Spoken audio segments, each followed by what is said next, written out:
All right, it's 7 o'clock and I'm going to start to read the script. In accordance with the requirements of the open meeting law, please be advised that this meeting is being audio video recorded. The agenda lists all the topics which may be discussed at the meeting and are those reasonably anticipated by the chair. Votes may be taken as a result of these discussions. Not all items listed may in fact be discussed, and other items not listed may also be brought up for discussion to the extent permitted by the open meeting law. Please address all comments to the chair.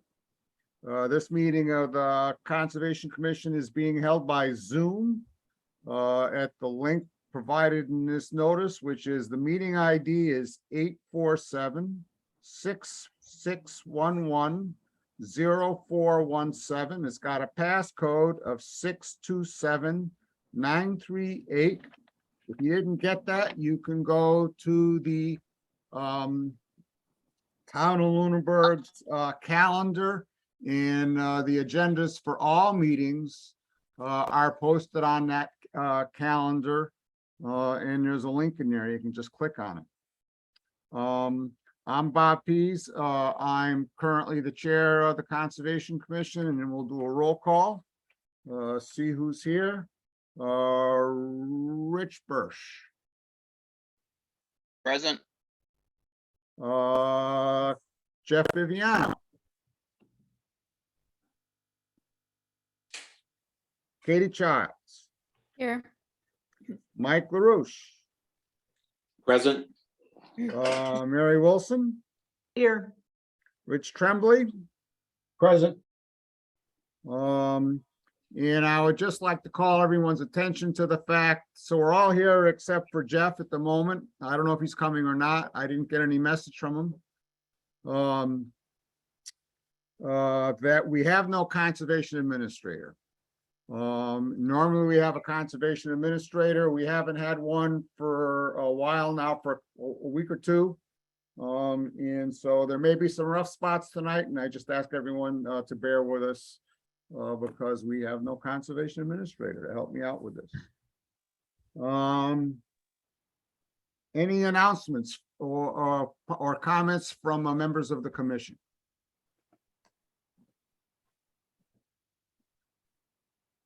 Any announcements or comments from members of the public? Bob, this is Sam Welch. Oh, hi, Sam Welch. Nice to meet you. Nice to meet you. And I'm sorry it says Gavin. I have a problem with my computer, so that's not Gavin. This is Sam Welch. Well, you can just right-click on your name in the participant list and change it. Okay. You don't have to do it through a computer. You can do it right through the Zoom app. Okay. No, but that's fine. Nice to see you, Sam. I'm sorry I haven't gotten back to you, but I will be. Thank you. All right. The minutes of the previous meeting were sent out this afternoon. Has anyone had a chance? I looked at them. I wasn't at the entire meeting, and I have not viewed the entire meeting yet, video. So has anyone had a chance to look at them and have any comments or corrections? Or should we defer them to the next meeting?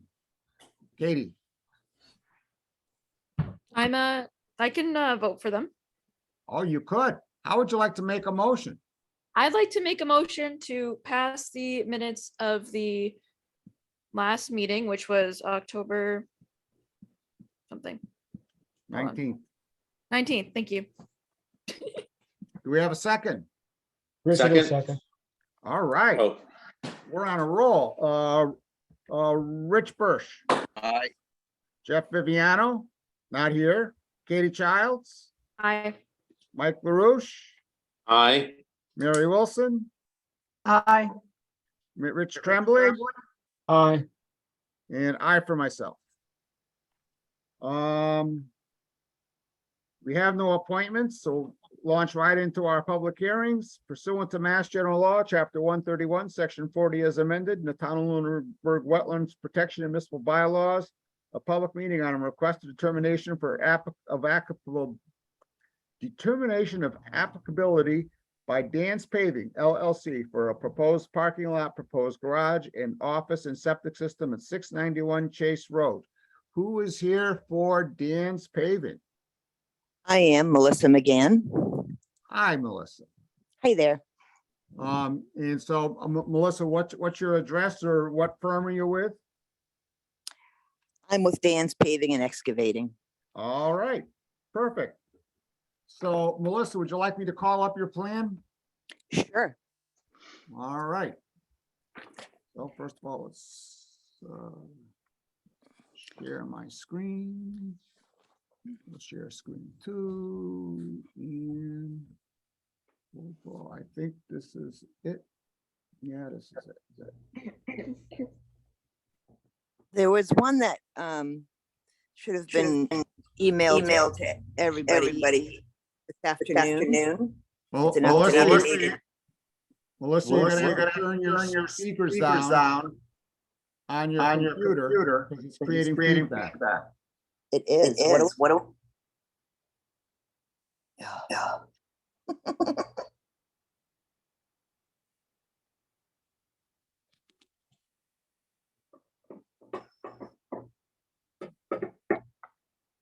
The one I have here is dated April 2022. It was the last revision. You said it was emailed when? Is this not the right plan? Oops, I got my speaker off. Sorry about that. Can you hear me? I can hear you now, Okay. and I can hear you only It once. was emailed over this afternoon. Oh, that's that. We're not gonna have that. As I was saying before, we have no administrator and the person in the office leaves at 2 o'clock. Well, I spoke to oh dear, the assistant there. Rebecca? Yes, I spoke to her, emailed her the plan, which I had I thought that our engineering firm had emailed that over last week. I was just calling to check in to see if everything was in order, and it wasn't. So I emailed it to her, and she was supposed to forward it to everybody. Well, And the difference with this plan is it includes the 30 and 50 foot.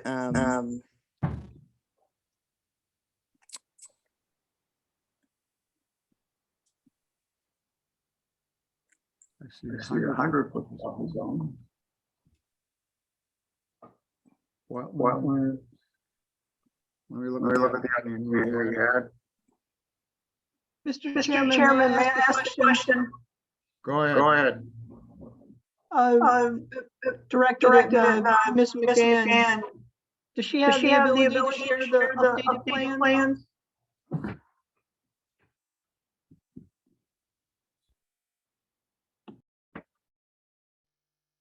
Did you understand what Mary said? Do you have the ability to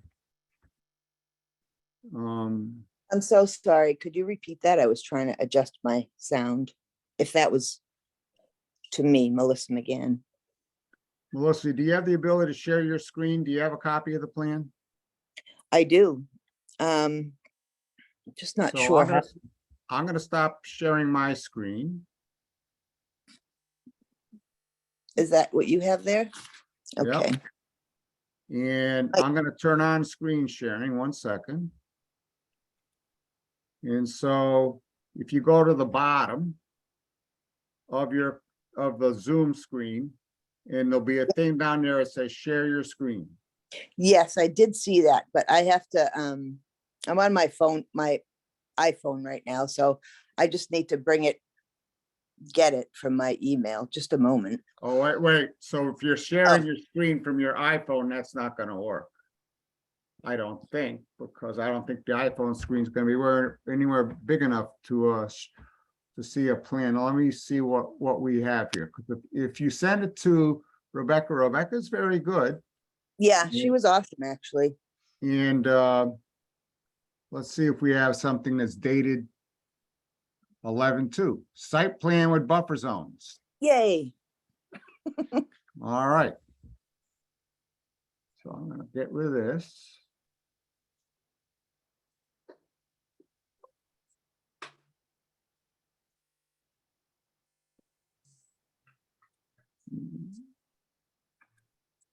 No. And let's get the site plan with buffer zones over here.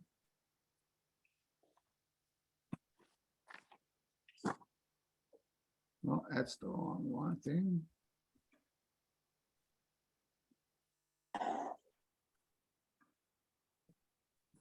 So I'm gonna go back to sharing that screen. Oh, it says I'm still sharing the screen. Yep. So let's rotate this. Counterclockwise. And let's blow it up to 100%.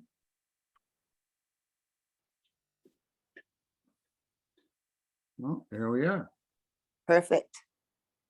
So as I understand it, and correct me if I'm wrong, this came about as a result of an enforcement action where a lot of this stuff has already been done and you're applying for a retroactive approval. Do I have that correct or am I not correct? No, you're correct. Actually, the only thing that was done is the driveway in the existing paved area, the 60 by 60. There's nothing else up there right now. Okay, so is the electric service there? No, I mean, the setup's there, but it was never, we never Okay. had electric service. All right, so why don't you take us through what you're proposing here? Well, we're proposing to, as you see on the plan, to eventually have this approved within the wetland boundaries and the 100-foot boundary that goes with it, which I'm hoping that you could tell me tonight, although it looks like it now that I'm looking at this with fresh eyes right now. In the additional items that you see on the plan, including the office garage and the additional proposed parking area for our equipment, and then the septic system. During our zoning board special permit, I had requested, and it was approved, that from the time that we're able to occupy the land, right now we're not, we haven't since February. But once we're approved to actually occupy the area, we'll have 6 months to remove the temporary office trailer. And by that time, the proposed office and garage and septic area will hopefully be complete. That's the plan. Okay, so you're saying that there's a temporary trailer there now that doesn't show on this plan? It's there on the plan. That's called temp office, and it's at the edge of the 60 by 60. Oh, yes, I see it. I apologize. I see it. No problem. Yep.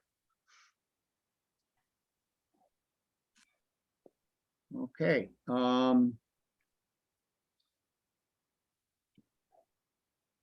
I see you have a siltation barrier on. Any questions or comments from members of the commission?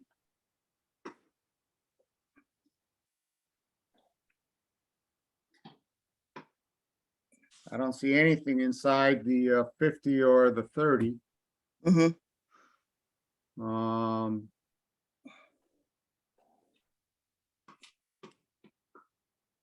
Or even that close to it. Richard Birch.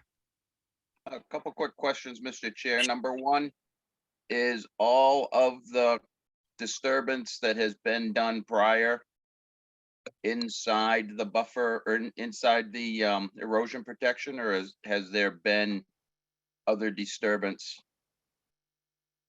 outside of or in the buffer zones?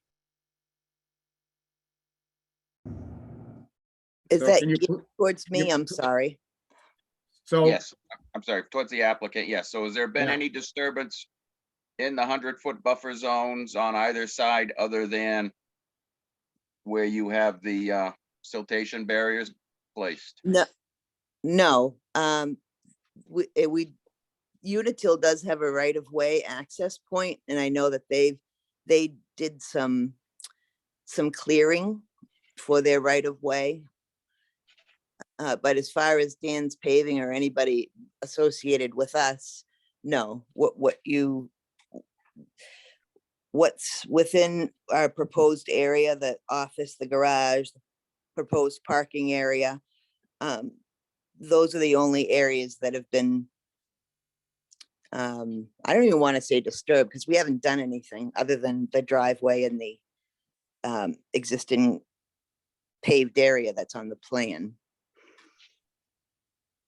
Okay, so just a little bit on the looks like the west side of the existing paved area. A little bit of that's in 100-foot. But you Yeah. haven't done any clearing on the east side of the temp office or the electric service, so that's all as it was prior? Right, there was, I Okay. know that Unitil had to clear some area from the road to the electric service setup. It was I believe it was a 10-foot, 10 or 15-foot swath from the road to that service area. or that area is not in our jurisdiction. Okay, then, okay. Yeah, but like I said, Dan's paving hasn't done anything other than the driveway in the existed paved area. Everything else is pretty much as it was when we moved there, minus couches and everything else that was dumped there prior. Great. Next question, the septic system that you have designed on the plan, has that been approved by the Board of Health? No, Okay, not yet. I haven't even presented it to them. The order of things, I would moving with you first, and then, dependent on this hearing and the result of it, we'll move towards yeah. Board of Health. Yeah, okay, so any deviation in the plan that comes about from permitting will have to come back to us? sure. Okay, Oh, you know what? I don't want to leave this out. My goodness. One of the reasons why that driveway was put in the way it was, which I know wasn't the way it should have been, but there's a really fabulous artesian well on site, and for the inspector from the Board of Health and the well folks to gain access to the well site, which was, it's off the road a bit. So the Board of Health has been there in regard to the artesian well and approved it as a potable water source back in January of this year.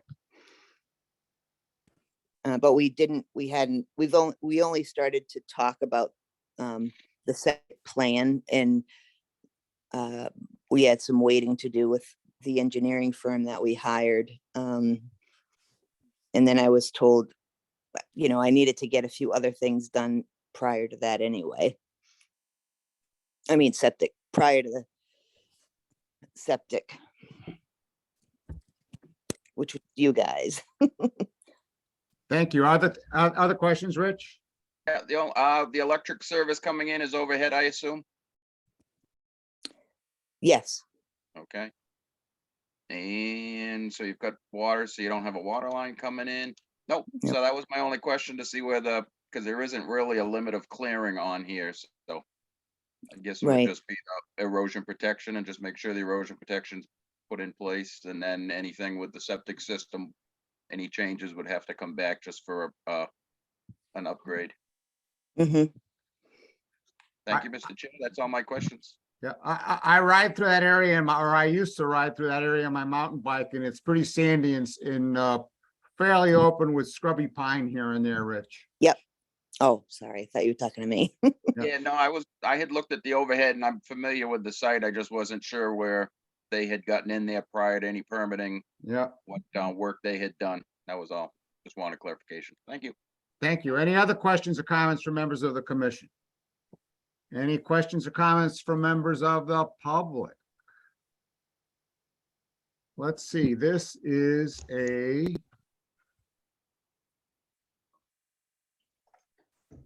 RDA. At this point, based on what I've heard, I'd be looking for a motion for a negative determination, which for the applicant, that means that you're not going to negatively impact the wetlands, and that's a good thing. Awesome. Thank you. So I'm hoping someone's willing to make a motion here. I would make a motion, Mr. Chair, for a -3 determination. And let the applicant know that any changes to the plan as far as the septic system goes or any other development would have to come back before us prior to the work being started, and that the erosion protection be in place and notify the office as soon as that's in place. Absolutely. Thank you. Second, All right, we have a motion by Rich and a second by Mary. Mary. Okay, for the person who's gonna be listening to this at some point in the future, trying to create minutes. Roll call, Rich, Aye. Katie, Aye. Mike, Aye. Mary, Aye. Rich, Erd, Aye. and I for myself. So what Mr. Birch was saying was like, when you go to the Board of Health, if they require you to move anything, then Yes. you're gonna, so it's gonna be different from this plan you presented us. You'll have to come back to us. Absolutely. I Okay. definitely understand. Yes. All right, thank you very much. Excellent. Thank you.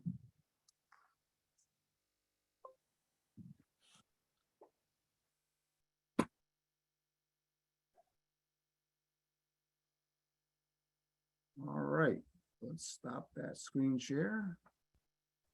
And let's move on to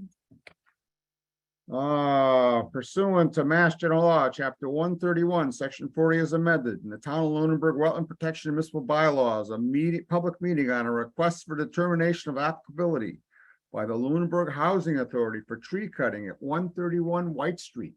Who is here from the Housing Authority? Can you hear me? I am here. And so who are you? Can you give your name and address, please? Sure, I'm Deborah Kristen, 100 Boucher Road. Okay, and what's your role at the Housing Authority? I am the chairman at Okay. of the Housing Authority. I Okay, couldn't talk to you last week. I don't know what I did wrong, or the last time we heard from you. all right, and so, I'm also here. I'm Adam Gowdy, the Assistant Executive Director with the Lunenburg Housing Authority. okay, Oh, so good. you're the 401-935-2316? That's correct. And Dale, you're, Yes, I'm also back here and I'm a member of the Housing Authority. Oh, Dale Prue, 138 Beale Street, Lunenburg. all right, so now I'm gonna share the screen unless one of you guys wants to do it, but I got it all set up here. Okay. And so I'm assuming everyone can see that. And so you guys want to remove all of these trees, quite a few trees. And I believe earlier in the thing, you had a whole bunch of pictures. So I'm gonna bring this down to 100% and go to the beginning of the pictures. And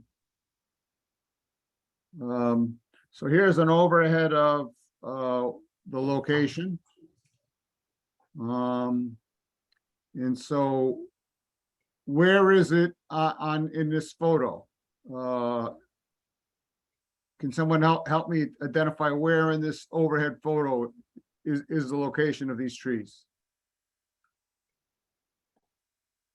So the location of the trees would be, there's a rear parking lot I believe on the western side of the property. And there's it's along that perimeter of that parking lot where most of those trees are. Okay, so the area where I'm rubbing my cursor back and forth right now? I can't Correct. see because I'm on my.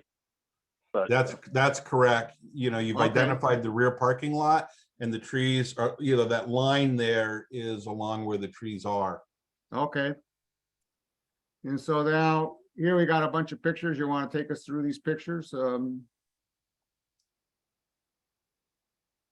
assuming these are some of the trees you want to take down?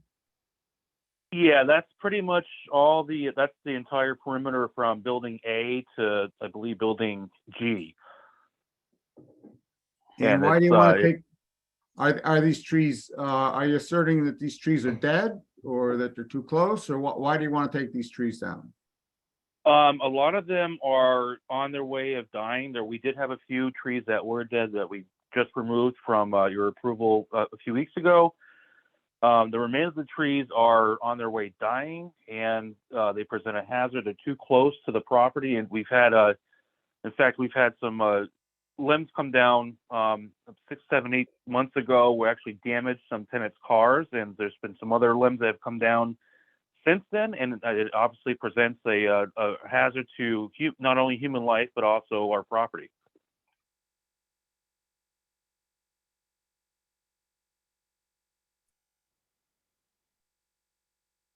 Okay, so I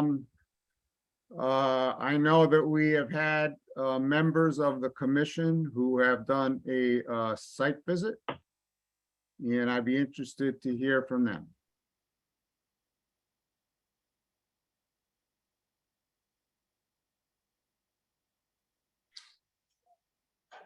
Mary.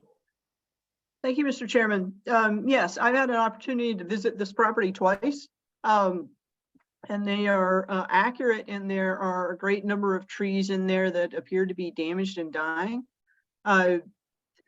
In my observation, it seemed like there were also several trees that do not at least appear damaged, but maybe are selected for being removed because maybe they're leaning or overhanging the driveway, or maybe the corner of unit C and D there. Yeah. Yeah. But yeah, there are a lot of diseased trees in there. I would be interested in, letting them with some replacement, but take out some of the diseased trees or the diseased and dying trees, but the ones that I'm concerned about, taking out the ones that appear to be healthy. If you don't mind me speaking up, I do mind at this moment. I want to hear, we have other people who went on sidewalk. I'm going to hear from them all, and then I'm going to call on you, sir, okay? Okay, no problem. All right. Anything else, Mary? That's all for me, Mr. Chairman. Thank you. All right, thank you. I was going to call on Mike, and then I think Rich Tremblay also had his hand up. Go ahead, Mike. Yeah, I want to concur with Mary. Obviously the dead trees have already been perhaps removed. I thought some of the trees could possibly impinge on safety of cars or property. And there seems to be an influx of trees alongside the ones that they want to cut, which would, in my opinion, would just infill those spaces very shortly. So I don't have any major issues about removing certainly some of these trees, but for aesthetics, perhaps if they wanted to, plant some smaller trees just to just make the property more desirable. However, it looks like the trees they're looking to take down would be infilled by others that are just right behind them. So I don't have any major issues with the plan. Thank you, Mike. Anything else, Mike? That's it. Thank you so much. Rich Tremblay. Thank you, Mr. Chairman. I agree with Mike's assessment. The only question I have is, I was there on both site visits, and I'm looking at the map now with these trees up around near building A, B, and C and D. I don't remember being taken to that area and viewing any trees in that particular area. My question is, are these trees dead? Are these trees on this map marked to come down? So now we'll go back to the executive director who was wanted to speak before. Okay, so those trees are, I think they're dying. They're not completely dead, but the issue is with those trees, we've actually had limbs come down in the past year, which actually took out some of our gutter systems, and when you had to do roof repairs from limbs that came down. So they are marked. We did mark them off. They should have an orange X on them and a orange tape on it as well. Is there a plan to replace those trees once they come down? No, No? no, we're a public agency with limited funding. We probably don't even have enough to do what we want to do, but we'll see when we bid the project out. But adding additional trees, I mean, we'd like to. We reached out to the to DCR to see if they could help us out. We reached out to DHCD, which is our funding source, and we're just at this time unable to get any more additional funding. So we'd like to, but it's just there's no plan to. The So tree line down by buildings G and H is very dense. I get that. We could probably get away with that there, but the trees are a lot more sparse when you get up to A, B, and C and D building, and taking those out could eliminate the trees altogether. I don't know if there'd be any other ones remaining. Sir, do you have, do you know if there's any pictures of the trees up in by A, B, and C there in this bunch of pictures? Yeah, the very first page and a half or so of the pictures are all that area. Okay. Yeah, I mean, I think there's. My opinion is there's plenty of trees there. It's I don't know. It's not that sparse, but those are the pictures that we have. At least that first page of pictures is that exact area. I started off with those photos from building A and then worked our way to building G. Okay. Rich Birch. Go ahead, Rich. You're muted, Rich. There we go. How's that? Better? Yeah. All right. To Adam, are you planning to take out any of the stumps of the trees that you are taking down? It's up to you folks, whatever you would like to do. That was actually one of my questions was when we take these trees down, do you want us to leave them there, chip them, stumps? I don't know. It's up to you. Well, generally, if you're leaving the stumps, the likelihood of something growing back in that area is much greater. So if you're just taking the trees down for safety issue and you're leaving the stumps, you're going to get sucker growth and things like that coming back at a pretty rapid rate. So as far as that would go a long way to alleviate my concerns if the stumps were going to remain in place as far as grow back. The only other question I would have is, as you're taking the trees out, to be as aware of the vegetation around them, not to damage it, so that you do have, again, more growth coming back in those areas where you're taking the trees out. So I've been down there, plowed it for several years. I mean, it is a pretty dense area down in the back there. So for myself, if you're leaving the stumps and you're going to be as cautious as possible to leave the other vegetation in place, I think that you'll have plenty of vegetation growing back in there in short order. So I would not have a problem with these coming out at this point. Okay. And as soon as we haven't even designed the project yet. So we're going to have it designed by a designer through DHCD. And, once we have a scope of work done, we can certainly present that to you. Okay. Adam, and as tight of an area as it is, I would imagine you'd probably get in there with a crane or some way to be taking them out to do as little damage as possible to the ground around them, plus the houses and the cars and things like that. So it will tend to be a pretty selective harvest at this point from the description you've given me. So, thank you, Mr. Chair. Okay. Thank you, Rich and Adam. I would just tag on to Rich's comments that if you're removing the stumps is an extra expense. So, you know, listening to, you know, your funding issues, you're not going to want to take the stumps out because it's good for the environment and it's good for your budget. Whatever makes sense, you know, budget wise and environment wise, we're willing to do what it takes. If we have money funds left over, we'll replace trees too. I don't know what, especially in today's inflationary environment, what that's going to turn out to be, because this funding was awarded to us over a year ago. So I don't know. We'll see. Okay. Any other comments or questions from the commission or from members of the public?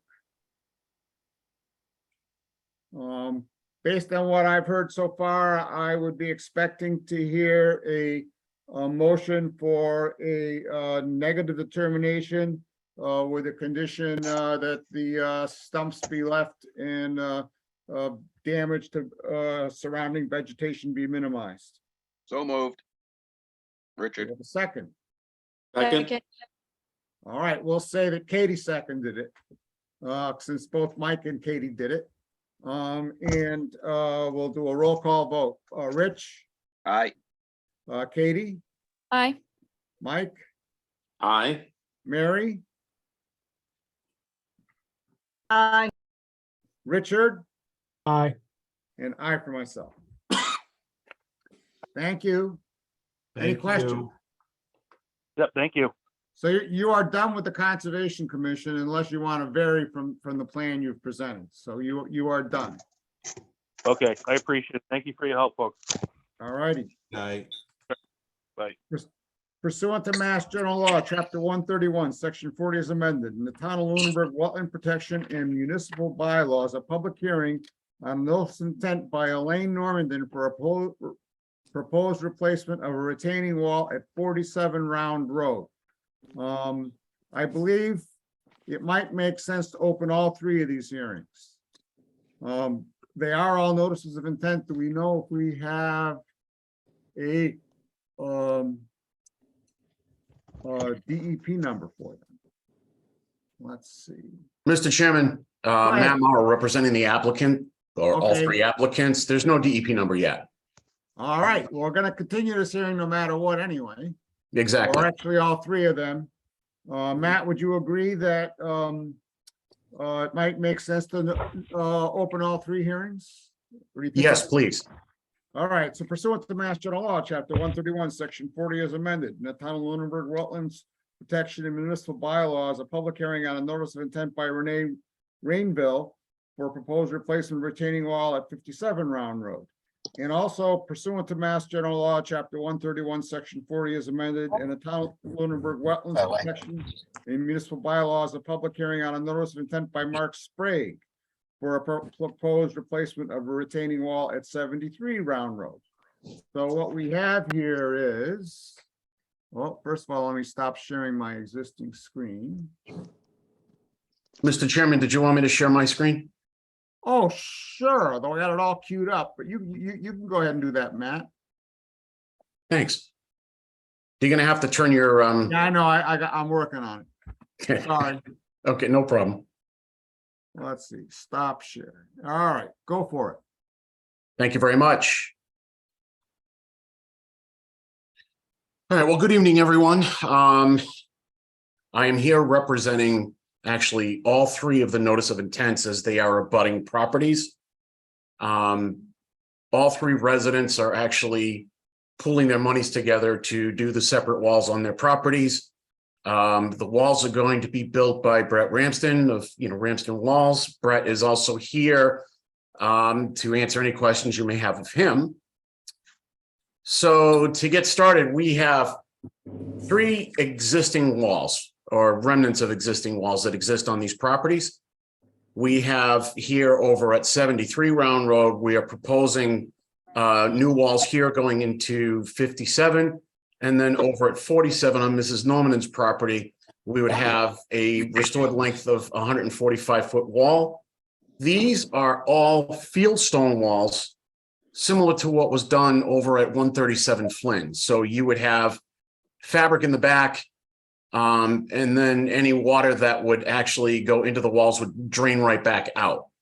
So they're made to have the naturalized effect that I know this commission has liked to see in the past, and they're made to be self-draining.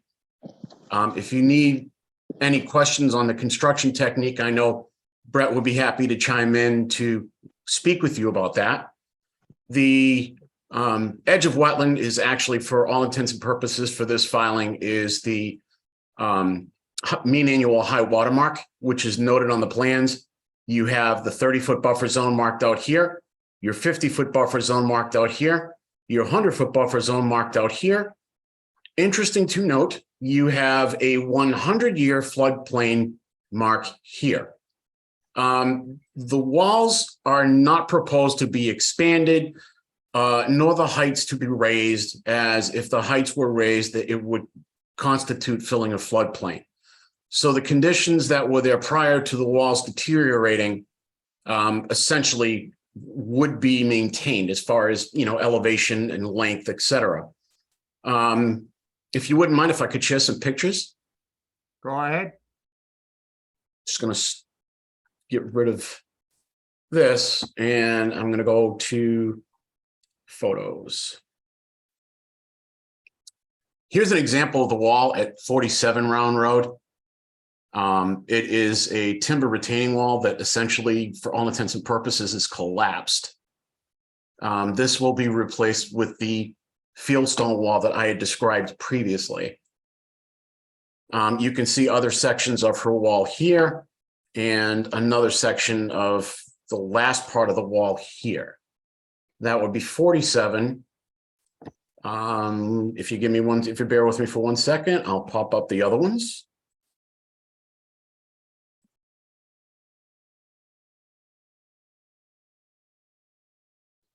Just bear with me for 1 second, guys.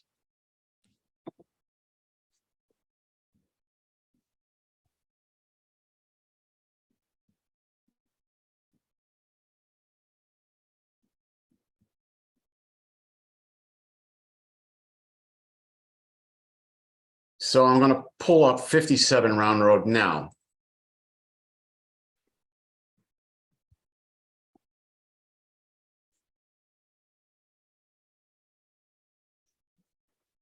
Sorry, my computer was just being a little slow there for a second. So you can see we have remnants of the bottom of the wall over at 57 Round here.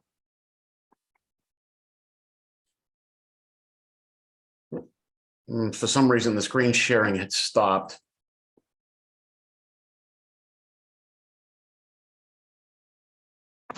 More remnants here.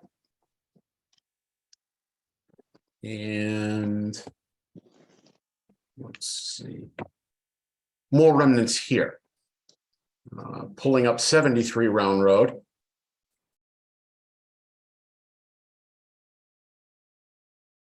And thank you for bearing with me.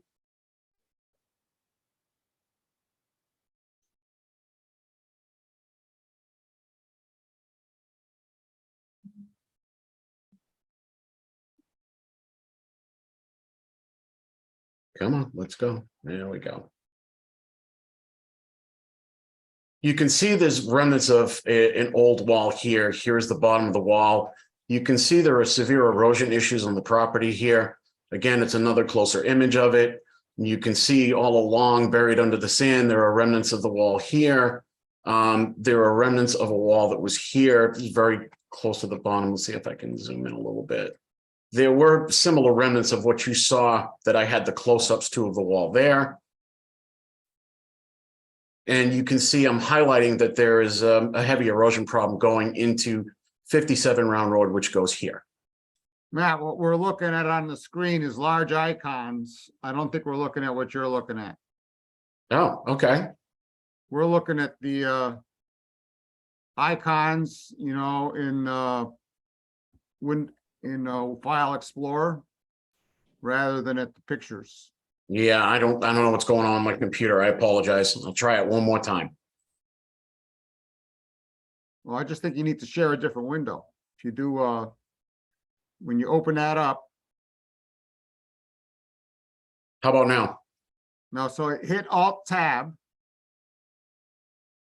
And go along until you come to that one. And that's the one you want, that's the one you want to share. Yeah, that's what I'm trying to share now. It's not doing it for some Okay. reason. All right.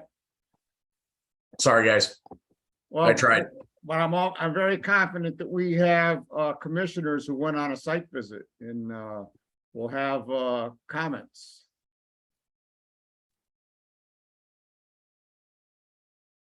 That I can call on.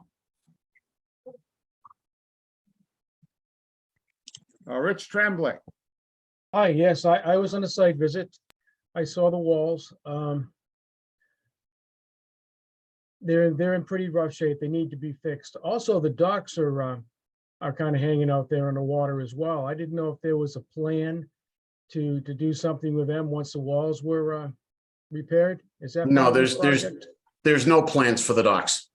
Okay, so if I understand it correctly, we are going to put in walls where walls exist now. No additional, no new walls anywhere. And the height will be the same as they originally were. That's correct. Okay. Anything else, Richard? No, I'm good. Thank you, sir. Thank you so much. Mary Wilson. Yes, thank you, Mr. Chairman. I did have a question for Mr. Morrow.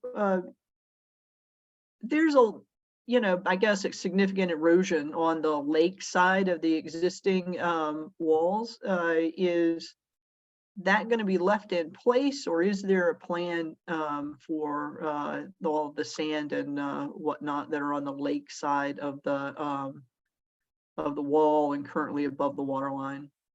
You're talking about the erosion that is gone into the lake or above the lake? Gone into the lake is what it Okay. looks like.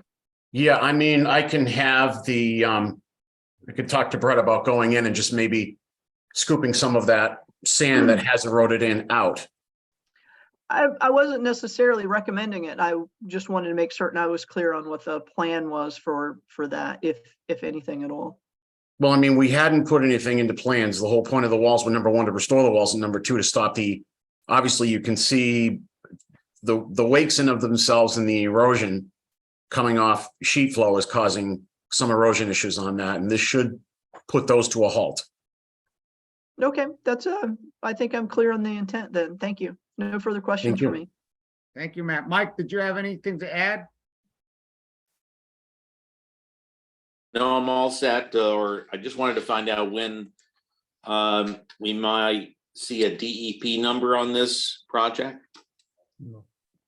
Well, I'm sure that Mr. Morrow knows the drill about contacting the DEP about with the picture of the canceled check, so we can get some comments out of them. No, I've already had interactions with DEP. I mean, they're basically short-staffed. They had one person out on maternity leave.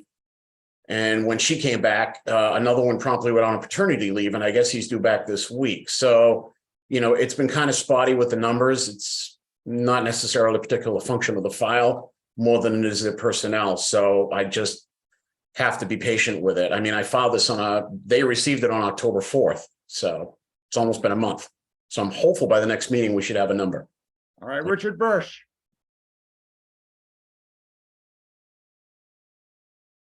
You're muted, Rich.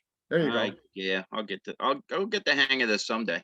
Hey, Matt, great to see you. You too. You're looking well. Thank you.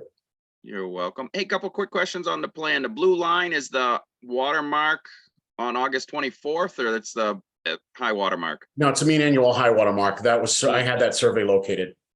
Okay, so the walls themselves are actually inland from the high water mark? Some of it is inland, some of it is on top of the high water mark. Like, for example, this section of the wall here is right on top of the high water mark. Yep. You've got this area here that overlaps from 54 to 73. That is basically close to the high water mark, and this basically is right next to the high water mark. Okay, so we're looking to do construction at drawdown time, I take it? Yeah, and considering, I mean, the photos I took this morning, the ones hopefully you were able to see, at least some of them. The lake I took this morning, the lake is currently drawn down. And it's got a good depth to it. So there's plenty of room to work. Okay. And it looks like on the plan, you've marked that all of the new walls, proposed walls will be inland from the existing walls. So we'll actually be gaining some compensatory storage area. Yeah, and if Brett wants to chime in on the construction technique, but the way I've seen him do it over the years is that he digs back into the banking to get everything evened out and then puts the wall up. So yeah, you'll technically gain some inches. Okay. Well, I mean, it states that on the plan that the wall will be placed behind existing timber wall, so. Yeah, correct. I mean, you don't want to go in because it would constitute filling. And not only would you have filling of land underwater, but again, as I pointed out earlier, it's floodplain. So we had to be very sensitive to where the reconstruction was placed. Yeah. All right, super. No, that answers my questions. It looks like a thorough plan and just a matter of when construction's going to start and how long does Brett think it'll take to complete the job? I'll leave that to Brett to answer if he chooses. Okay. Hello, everybody. It's Brett here.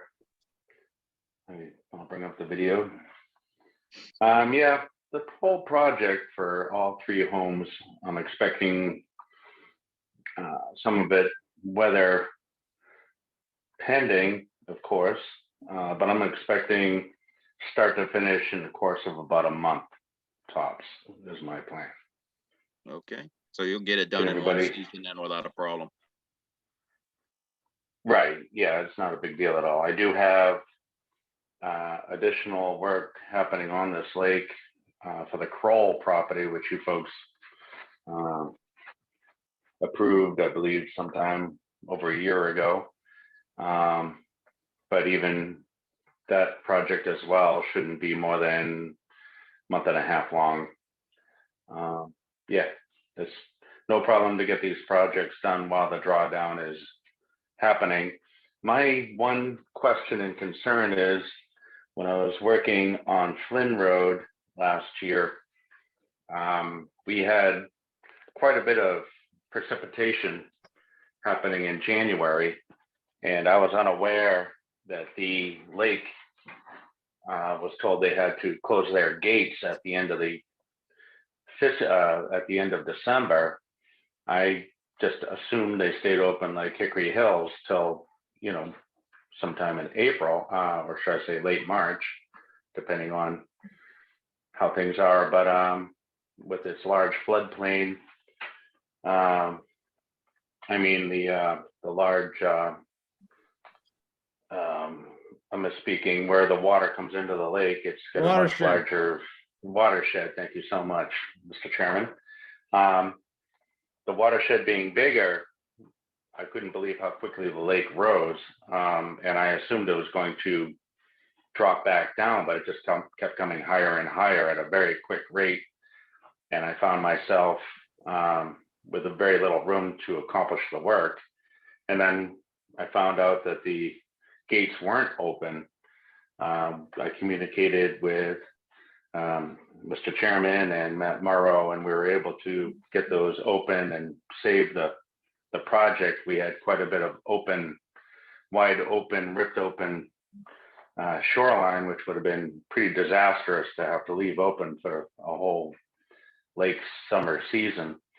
So it worked out, but my concern is, you know, this is certainly going to take past the end of the year to accomplish these projects. And I just wanted to talk about that. That project took several extra weeks to complete because of the situation of the water rising. And I just would like to nip this in the bud before it happens again. So just wanted to have a discussion on that and, you know, make sure we don't have a situation where, you know, the silt fences are suddenly underwater unexpectedly, and you know, the projects can't be completed in mid-stride, which would be, again, not good for the environment.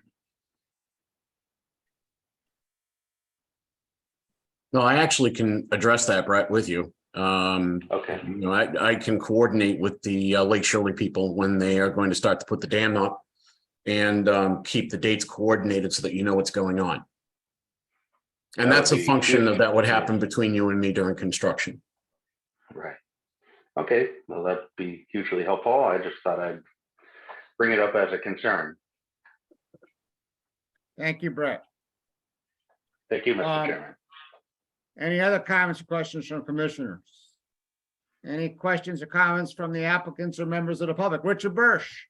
Hey, so Brett brought that up. It is a good point to consider it, that there could be some sort of mechanical failure or something else with the gates at the dam. So you should always have some contingency plan in place should something catastrophic like that happen, Brett. So it's, I mean, I'm sure we'll work with you as best we can, but all good plans sometimes fall apart. So you should have some sort of contingency if there is a massive failure, or we do get some unprecedented weather during construction. Sure, no, Just the a point, situation. not to Brett, but you know, commissioners should keep that in mind for any projects that are in sensitive areas that could be affected by weather. I appreciate that, Richard. Yeah, I believe it wasn't mechanical error. They were just closed completely. And it, I wasn't aware of a mechanical error. They were able to open them. I agree completely that weather happens, and it's just helpful to give the water a place to go when the weather happens. And again, as Matt says, we'll talk about it and stay in communication with the commission, of course, and stay on top of things. And I'll do everything I can to deal with whatever weather could happen and will happen. A lot of these projects this year, I'll be able to do a lot of the operation from dry land instead of having to actually go drive my machinery down the lake bed, which there was no option on the project I had last year. So that in itself is an advantage. But yeah, just wanted it's to bring not that a very tall wall, so, and it's, you can basically work from dry land, so the issues aren't as substantive as they would have been like on Flynn Road or at Hemlock Drive, for example, when you did the walls there. While it's always crucial to keep an eye on it for the dam, it's should be less of an issue here because of the height of the walls being small. Sure. Yeah, and I was just keeping in mind the Kroll property as well. They're a little bit taller over there, and it's 300 feet of wall and a boat ramp going in as well. So I just Thank you, Brett. just wanted to cover all the bases. I appreciate it, everybody. All right, We can thank move you, on. Brett. Thank you. Any other comments from commissioners or from the members of the public? Mr. Chairman. This Go is ahead. Eric Knapp, 39 Round Road. I abut Lane Normandin on the lakeside, which is the far top left corner of the plan. I generally support this application and this project, but I have one concern, which is a detail I have shared with Mr. Morrow, and I think can be easily addressed. My concern is that the wall, my property has an existing concrete retaining wall, which is intact. And the collapsed wall at one point joined up with that. My concern is just that the replacement wall matched the location and height of the of my existing wall where they meet without leaving a significant gap that could channel water in a storm event that overtops one or both walls. And my concern is that if there's a gap that channels water, that it could lead to scouring and erosion, possibly undermining one or both walls. So I would just like to request that either be added as a note to the plan or a condition of the approval that it match the height and location at that location without leaving a significant gap. Thank you, Mr. Knapp. Oh, Mr. Morrow, do you have any comment on that? Or Yeah, if I Mr. could share my screen just one more time, I'm going to try to see if I can get this picture to come up. All right. Can you guys see this picture? Yes. Okay. So this, Mr. Knapp, this is your wall? Yes. Okay. So on Mr. Knapp's wall, the height actually is substantively different between Ms. Norman's wall and Mr. Knapp's wall. So you're leaving a gap of about this much. Mr. Knapp's wall is a concrete wall with a very nice gravel drainage area along with a drainage pipe that comes out into the water. The wall, we can definitely match up to his wall because there actually is, and I know it's hard to see, maybe I can get another photo in here.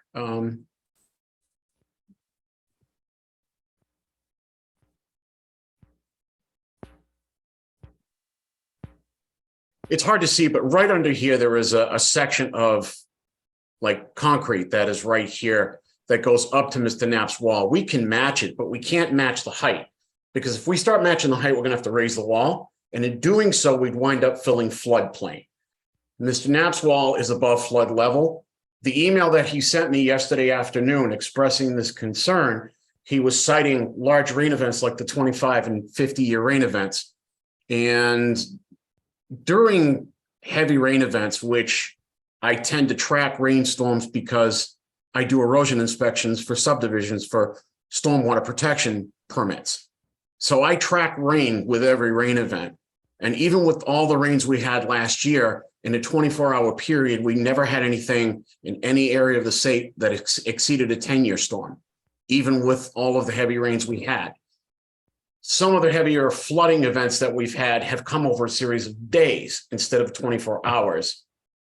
In those instances, Lake Shirley has a contingency plan where they go in and they open the gate slightly just to allow the water to flow out. So while I understand his concern, I think if we match the wall going up to his wall, which was the intention of this in the first place, it'll be fine. The wall is a fieldstone wall. Any water that overtops the wall would automatically cycle right back out and drain right back out because that's the nature of the fieldstone wall. That's why Mr. Ramsden is putting in this wall. Walls like the concrete wall you have here essentially block flow and wouldn't accomplish the pass-through between water. So I'm more than willing to make sure that it goes up to the edge of his property, but adding in the note that he's asking me to add, I can't legally do that because number one, it would incur liability on my client because it's almost like asking for a guarantee, like a warranty on his wall, which my client won't do. She is a widow, elderly. She's doing this hopefully, for her children when she leaves them the house eventually. The wall that is going there should attenuate any rain events, water issues. That's what they're made for. They're made for so that they don't bow out, collapse, etc. The biggest problem you'll have on any of the walls in Lake Shirley is wake issues from passing vehicles and ice. Thank you, Matt. Just to be clear, I was not asking that the height of the entire wall be raised, merely that, this sort of be, I don't want to use the term integrated, but, that it matched things. I'm okay if the height is not exactly the same. The main thing is not to leave a gap that could channel water. And I've been here 19 years and I can assure you that at least once the lakeside of Miss Normanden's property has been underwater for a significant period of time. So there was quite a bit of water coming in and quite a bit of water going out when that happened. Yes, but without raising Mr. Chairman, if I may, without raising the pictures up again and going through all of that, the commission will recall, and I believe Commissioner Birch brought it up, that some of the wall is on the land side. So it was the land in front of part of that retaining wall that would capture water. That was in front of the wall, not behind the wall. If I brought up the picture again, which I could, you would see actually when the water drains, a drainage divide, half the wall goes towards Mr. Knapp's property, half goes away. there's not like a lot of water. I've been watching Lake Shirley for the last 25 years. So I know of those events. Again, I'm more than willing to make sure that that wall, I mean, that was the plan in the first place. It will butt up against his wall, but it's a fieldstone wall and it's made to prevent the issue that he's actually referring to. But I Thank you, can't Matt. raise that wall without filling floodplain. And Thank then you you, get Matt. into other stuff. Thank you, Matt. Any other comments from commissioners or from the public? I'm gonna need three separate motions. We opened 3 hearings. We're gonna need 3 motions for each hearing to continue to our next meeting, which is November 16th. So I'm looking for a motion to continue 47 Round Road to November 16th. So moved. Second. Okay, motion is seconded, I believe by Mike and Katie. Roll call, Rich, Aye. Katie, Aye. Mike, Aye. Mary, Aye. Richard, Aye. I for myself. I'm looking for a motion to continue 57 Round Road to November 16th. So So moved. moved. So Second. moved by Mary first and seconded by Richard. Richard. All right. Roll call, Rich, Aye. Katie, Aye. Mike, Aye. Mary, Aye. Richard, Aye. I for myself. And finally, I'm looking for a motion to continue 73 Round Road to November 16th. So moved. So moved by Michael, Second, Richard. second Richard. Roll call, Rich, Aye. Katie, Aye. Mike, Aye. Mary, Aye. Richard, Aye. I for myself. See you on the 16th. Thank you very much, ladies and gentlemen. I appreciate your patience. All right. Thank you for sharing your screen. And thank you for putting up with my technical glitches. All right, pursuant to Mass General Law, Chapter 131, Section 40 is amended, in the Town of Lunenburg Wetlands Protection and Municipal Bylaws, a public meeting on a request for determination of applicability by Brian Haas for the paving of a driveway at 509 Townsend Harbor Road. Who do we have here for Mr. Haas? Mr. Chairman, I'm here and Bill Hannigan's here from Hannigan Engineering representing me. All right, Bill, would you like to share your screen? Sure. So Bob, earlier that you had, someone's got a dog. It must be Brian's dog. Earlier I heard you ask about submittals. We made a submittal also to the LCC email, which then got kicked back from what was Nadia. And then from there, it said to forward things to Adam. So I forwarded everything to Adam. Then when you guys talked about Rebecca earlier, I remember that I got an email from her. So I forwarded everything over there. So somewhere in your files, we have the information that I'm presenting.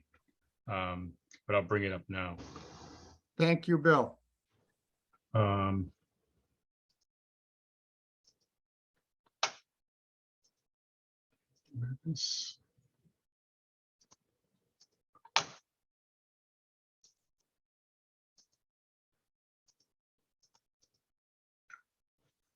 Okay, so the property is located on Townsend Harbor Road, and I'll zoom out a little more because can everyone see that relatively clearly? So there's an existing house on the lot at 509 Townsend Harbor Road. There's a driveway that is now paved. And there is a section of driveway which is paved to the right that's shaded as well. This was a driveway that was gravel, which was more recently paved in generally in the same locations as it was. And my understanding is that Brian filed an RDA with the commission. And at one of the previous meetings, the commission asked for a plan to complete the picture so we knew where everything was. So we prepared this plan Along with this, we also submitted just today, in fairness to the commission, a letter basically summarizing where everything is relative to the project. Okay, so what we looked at was we went back through, we have some aerial photos of the driveway prior to it being paved.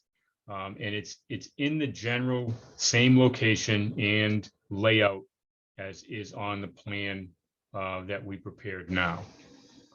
So this one was from 2015, and this was from 2019.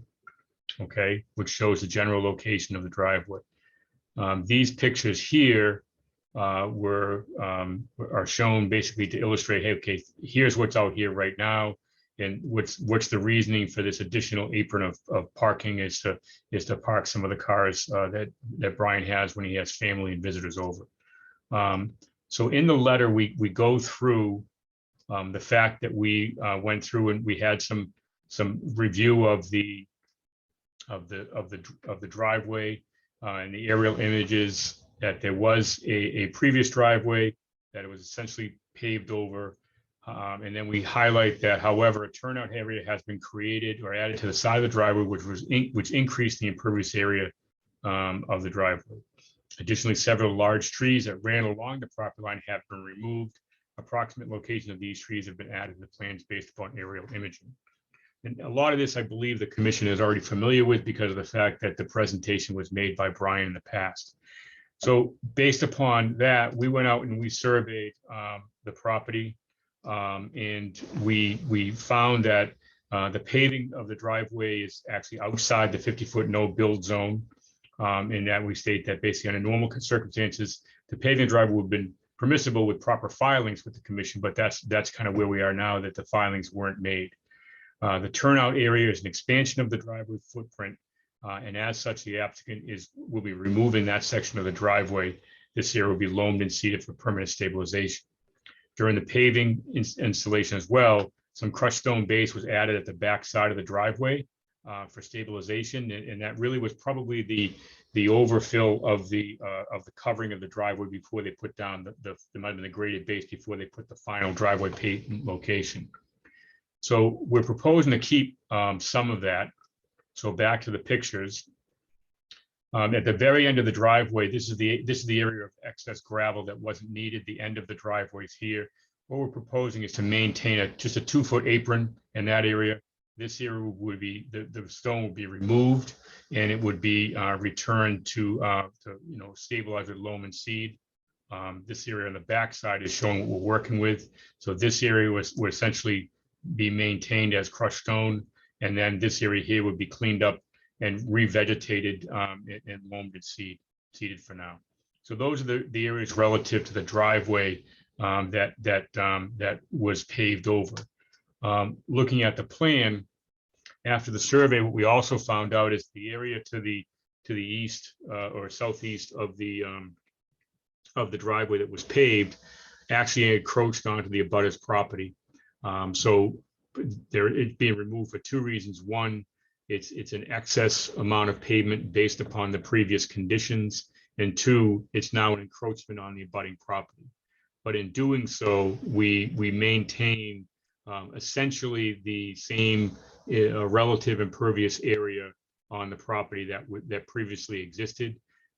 Typically in our drainage calculations, a packed gravel driveway would go in the drainage reports at 92, where pavement would be 98. So the increase in runoff is relatively de minimis.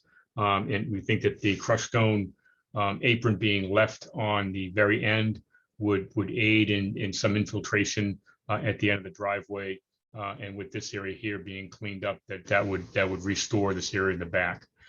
So what we're asking for is for a negative determination for essentially, obviously, after the fact, relative to the paving of the driveway, with the condition that this area will be cleaned up and restored, and erosion control will be installed for stake hay bales. I'm sorry, stake wattles and silt fence during that process.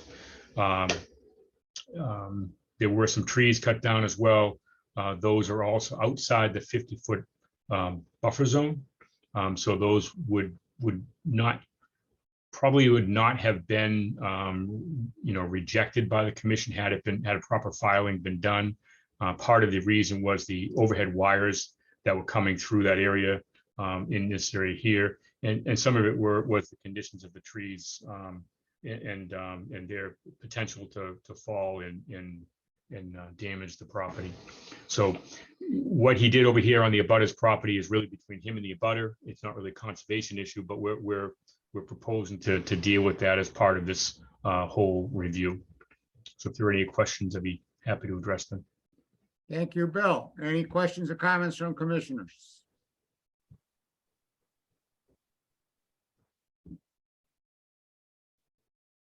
Mary Wilson. Thank you, Mr. Chairman. And I appreciate that the applicant went and got a professional to do this work. I had a question about the trees, though. The photos that have been submitted by the applicant and the abutters seem to indicate more trees that are represented on the drawing. And it may be. We obviously can't go back in time and locate the trees that are by survey because they're not there anymore. What we did was we took the aerial photographies and tried to basically just lay out where the trees were. There probably were more trees than this. There could have been, but that's a really, I'm not really sure if the number of trees is an issue relative to the commission with respect to the buffer zone, or that I would leave that up to you. But I think the intention is to say that any trees removed were removed in this area here. Brian could comment on whether there were any other trees in this area that were removed. I'm not really familiar with that aspect of it. Brian, you have any comment about the trees in the upper part there? I believe there was one tree toward the top or back of the driveway. Yeah, Right in right. here. Correct. That's the 24-inch stump that we did locate. All right, thank you, Brian. Any other questions, Mary? No more questions. Thank you, Mr. Chairman. Thank you. Any other questions or comments? Rich Tremblay. Thank you, Mr. Chairman. The end of the driveway where you're going to put in the crushed stone, that's obviously between the 30 and the 50-foot buffer. What's the size? What's the dimensions? Do we know what you're trying It's to do? existing, Richard. Oh, it's existing? Okay. I'm Yeah, sorry. it is existing. I can bring that picture up. I'm sorry, Ron. He had photos. They're planning, Yeah. it's existing, and he's planning to take some of Right. it out and leave some. So just in looking, this is probably 3/4 inch stone, which it looks to me like it might be a little bit more of a graded base area. So I would propose that when we do the loaming and seeding of this area, that they probably will top this with fresh crushed stone using like 3/4 inch, 1.5 inch crushed stone. Thank you. Thank you, Mr. Chairman. Any other questions or comments from commissioners?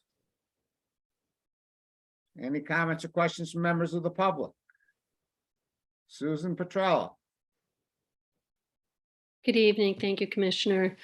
So I'm Susan Petralia. I'm the abutter in relation to this project. I'm just wondering if this driveway, what they're planning to leave in place towards the wetlands area in the back there, if that is being brought in compliance with the required 5-foot setback by law. First of all, what area you're referring to? The area at the very back end of the driveway, I mean, down next to the, right about there, yes, if that would be, the plan is to bring that within compliance of the 5-foot setback required by law. what 5-foot setback required by law? It is,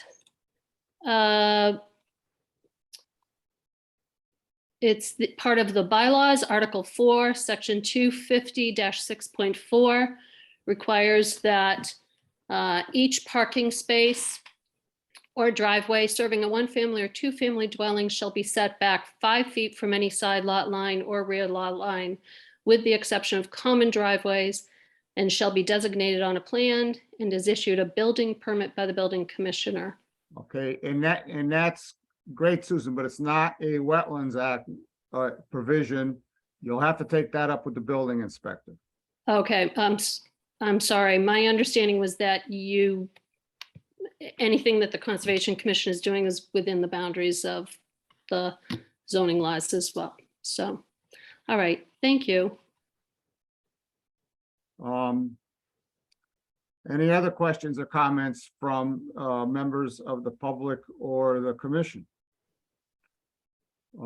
Based on what I've heard, I'm looking for a motion for a negative determination with the condition that the area behind, farther than 2 feet from the back end of the driveway or the north end of the driveway, be loamed and seeded, and that the turnaround be removed, although all that's on the plan, so I don't know why we need to condition it, but it's probably would make some people happy. But I'm looking for a motion for a negative determination.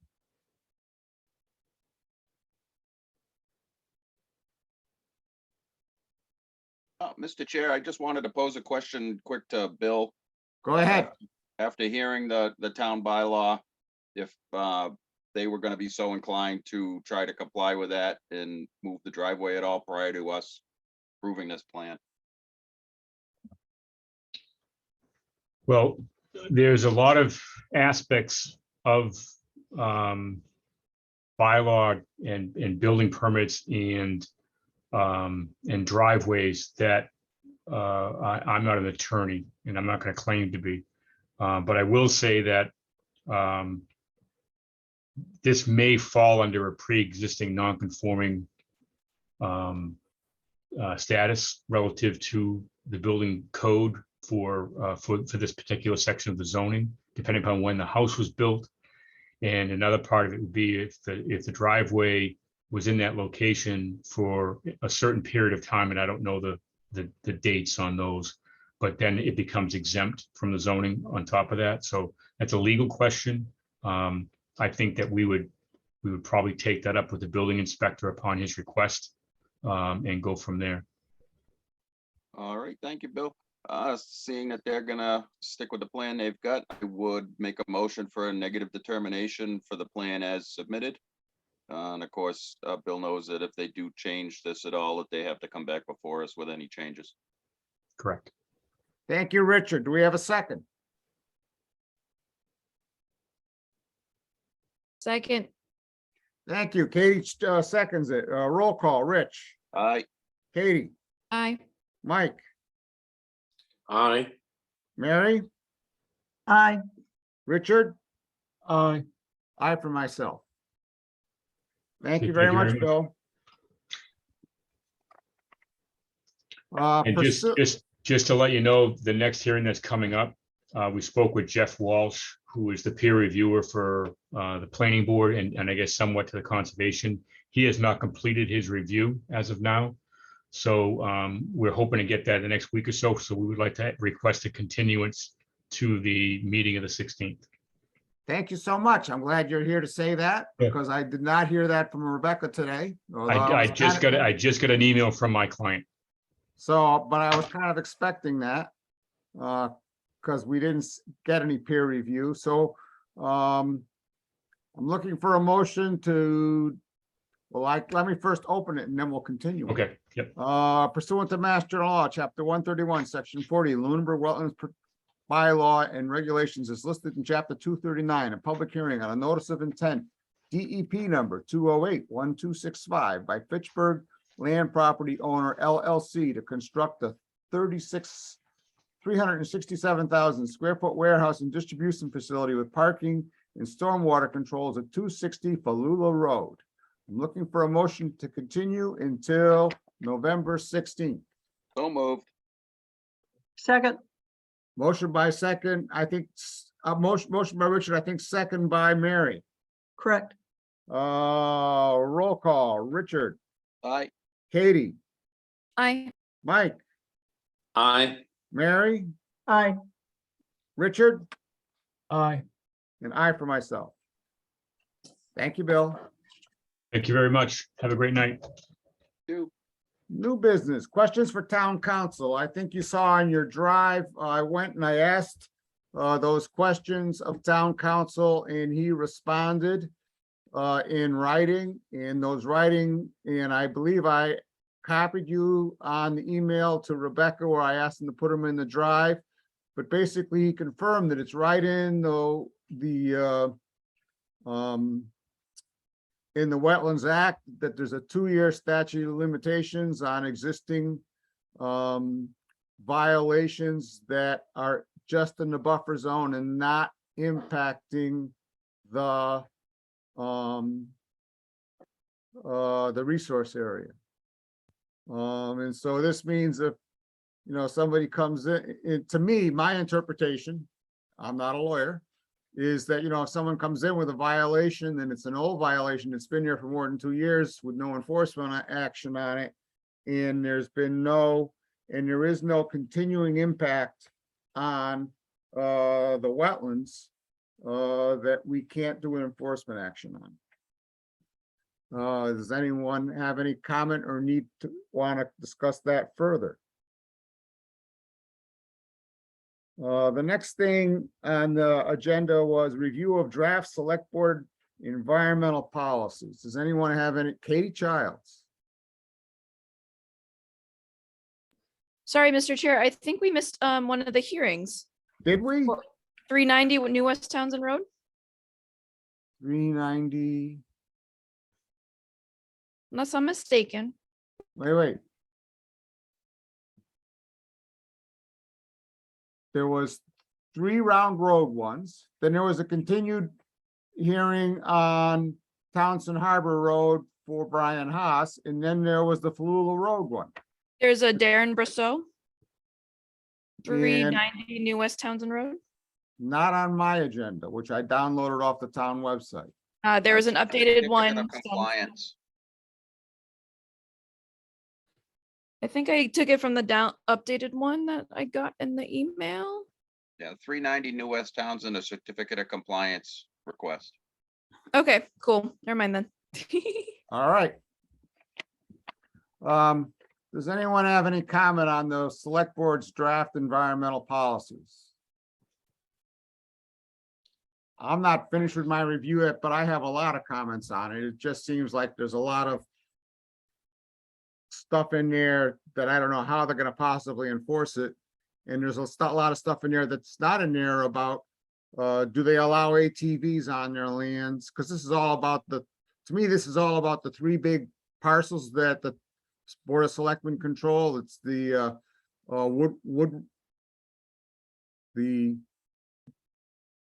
what's the name of the property, Rich? Woodward property?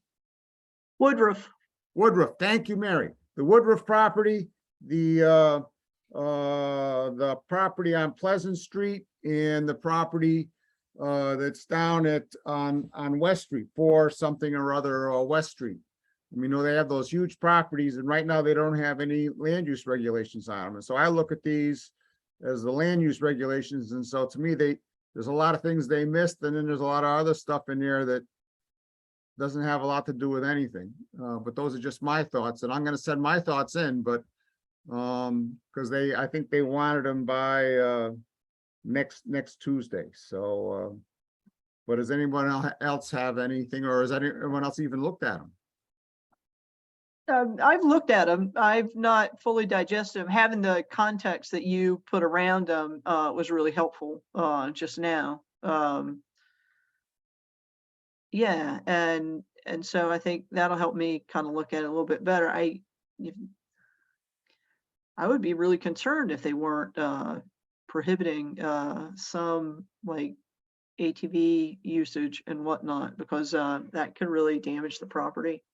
Well, it's there was once a presentation to the select board by abutters of the property on West Street, including that guy whose last name I can't pronounce, who used to be on the planning commission, Dave Propia, and he was talking about how he rides his ATV in there all the time, and because right now there are no regulations on that property.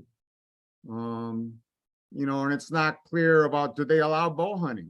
I mean, we clearly allow bow hunting, and they don't, they say you need permission to do any hunting. So,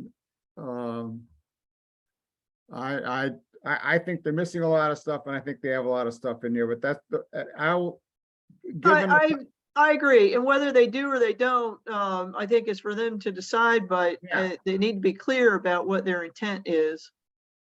So at this point, Richard Bursch. Yeah, Mr. Chair, I was happy to hear you say that you're going to recommend that we just send our questions and concerns in, because there is a lot of, I guess, gobbledygook in here.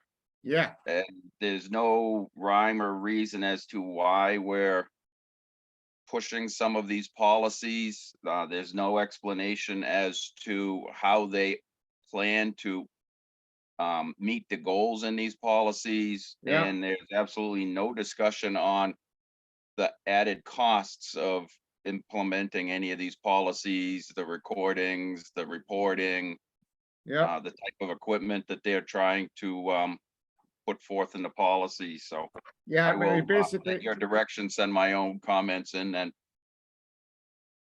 Yeah, I'm going to send my own personal comments. At least I'm intending to, depending upon how my life goes. I'm intending to, but I think Michael Ray made these up, and so I have to wonder where he found these, because they're so extensive. He must have found them somewhere. I can't believe he just made these all up on a piece of white paper. So. Yeah, there was a several page listing of different links and information out there, but again, I mean, there's no direction as to why some of these are being put into place. Some of them are already policies of the Commonwealth, so we're kind of reduplicating the wheel. So all right, then with that, I think I'll move on to the next thing on the agenda. Parcel 3, Sunny Hill Road. I think I asked that be put on into the drive. It's a parcel that we have right of first, the town has right of first refusal, and as far as I'm concerned, the Conservation Commission has no interest in acquiring this parcel. It doesn't abut any other parcels. It's in a residential area, yada, yada, yada. But I'd be happy to entertain any discussion if someone thinks we do have interest in acquiring.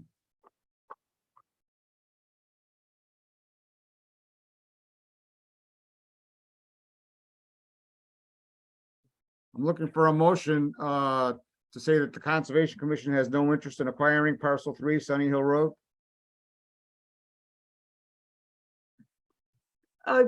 Motion, Mr. Chairman, that we have no intention of or any interest in acquiring that.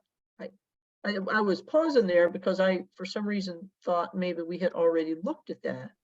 So I was looking And it up. it could be. I think that was last week. That was a different parcel over on by the road that leads to Woodruff property. Okay. I'm sorry, Rich. I wasn't listening. Yep, no, I cut you off. It was a big parcel, I believe, between Leominster Road and Lancaster Ave. Yeah, exactly, yeah. So Mary's made a motion. Do we have a second? Second. Roll call, Rich. Aye. Katie, Aye. Mike, Aye. Mary, Aye. Richard, Aye. aye for myself. Topics not known 48 hours in advance. We have 2 topics not known in 48 hours in advance. The first is a request for a field change, what I consider a de minimis field change that I'm not even sure needs to appear before the commission, by one person named Richard Tremblay. Richard. Yes, thank you. I was before the commission, as you know, a couple of years ago, and I did receive permission to replace my existing wall, my property in the water line. The water is now drawn down, and this is the time to do it. And my plans call for 12-inch wattle to be used on the plans. Contractor says we can't find it anywhere. He says that they can order it. It's another 2 to 3 weeks out, which is always iffy this time of year. Everybody seems to have 9-inch wattle in abundance.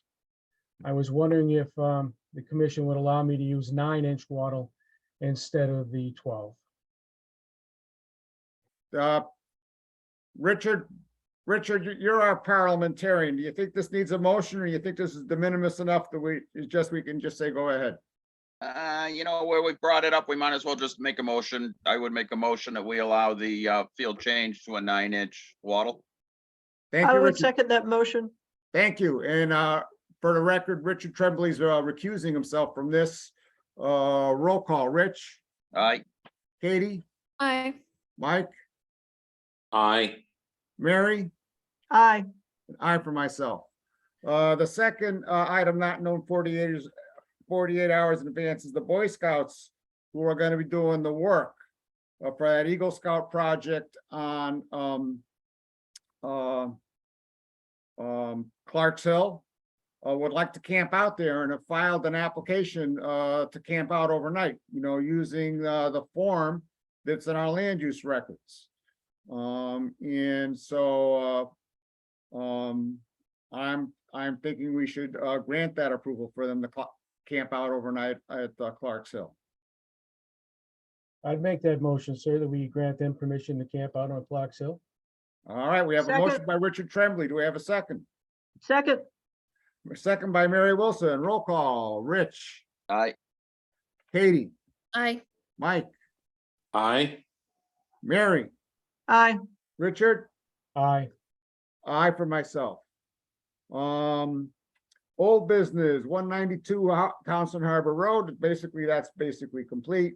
104 Woodland Drive. I've been out by there twice and rung the doorbell. No one has been home either time. To see if I can reach out to them personally. You know, if I can't eventually reach out to them personally, then we'll go the town attorney route, but I'd like to see if we can't, you know, reach out to them personally. Hollis Road residents. Mike, you got anything for us there or no? Just a little update. Had an appointment for the kitchen this week, but the person came down with an illness, so we had to reschedule or will reschedule. We did get permission to use the shed or the barn that's on the property for the pollinator habitat to store the lawnmower over the winter, as well as the small push mower that has been acquired this summer. So we have a space, even though it's not totally covered, it's covered on 3 sides and there's a roof. I think it's just better than leaving the equipment outside. So I did get permission from the tenant to utilize that space. One thing that I guess before Nadia left, she sent something about the exterminator contract, and I thought we approved the exterminator contract, but I think it requires some signatures. It's the contract for 123 Hollis Road. It's an open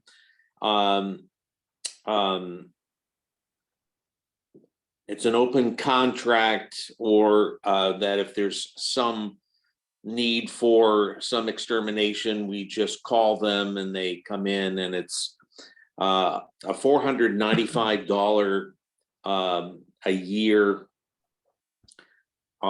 contract that gets renewed each year. So it provides, whether or not, you know, we call them in for mice or ants or, you know, wasp nests.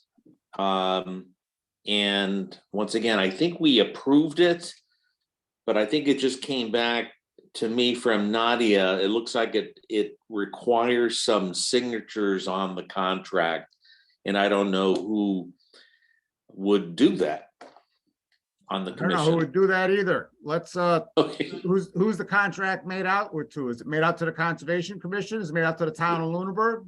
It's made out to the town of Lunenburg, and it's with Ransford Pest Control. Can you do me a favor and ask Julia Bellevue who should sign the Okay. contract?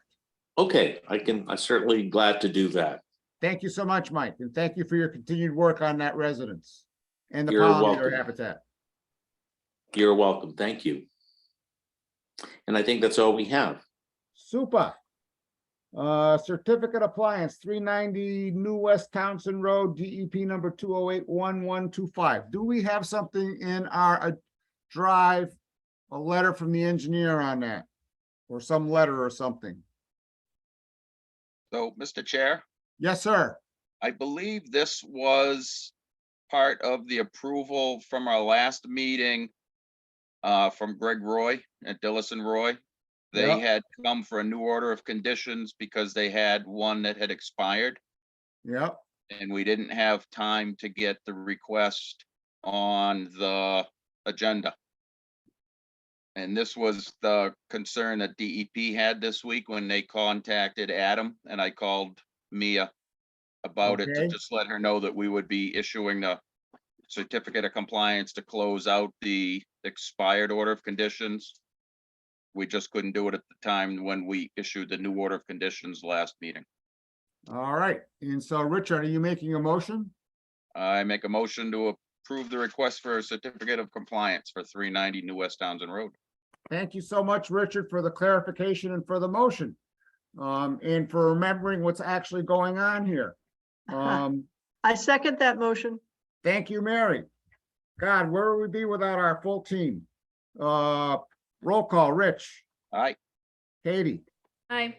Mike, Aye. Mary, Aye. and Richard. Aye. Aye for myself. Enforcement. The only thing I gotta say about enforcement is that the person at 23 Cove Road tried to come into the office. Is that you, Tracy Galoni?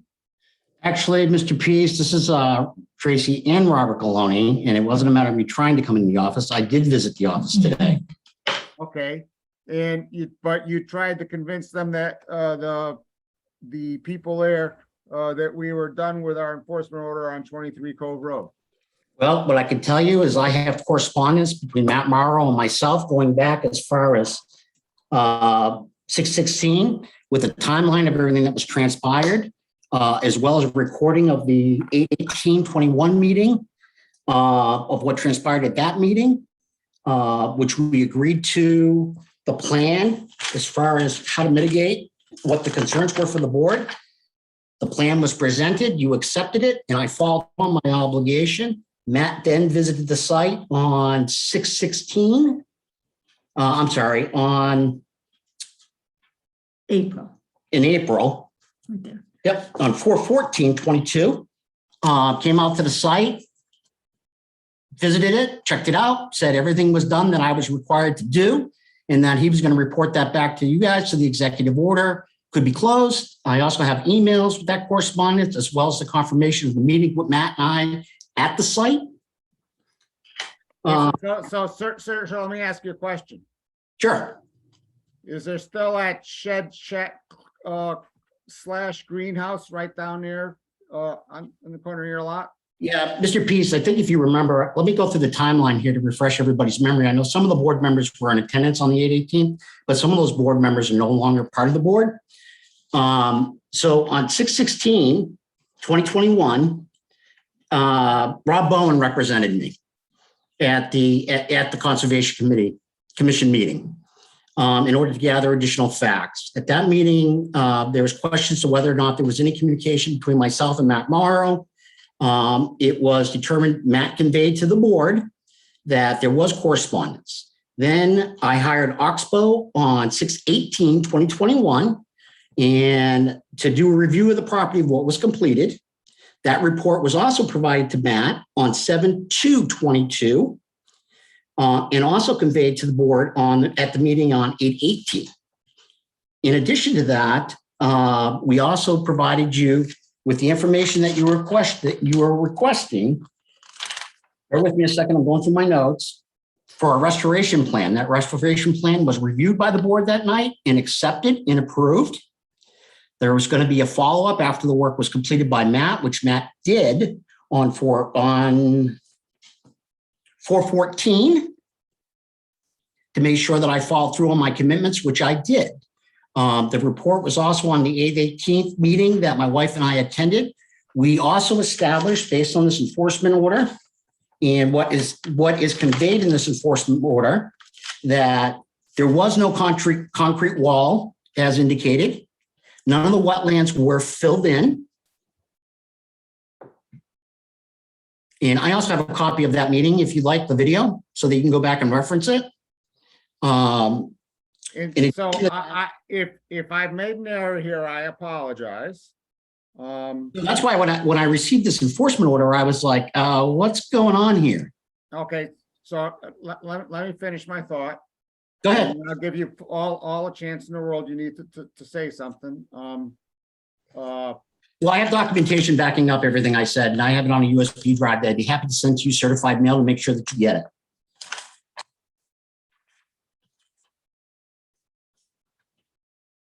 Last time I knew, there was still a structure on the corner of the lot that's within 50 feet of the wetlands. That was when we were out there on a site visit quite some time ago. We said that activity to build that structure had to stop, and yet the structure was completed. And so that's what I'm basing it on. Now, if something's happened in between that I missed, because I missed a lot of meetings. Well, you actually were at these meetings where it was discussed. That I apologize, but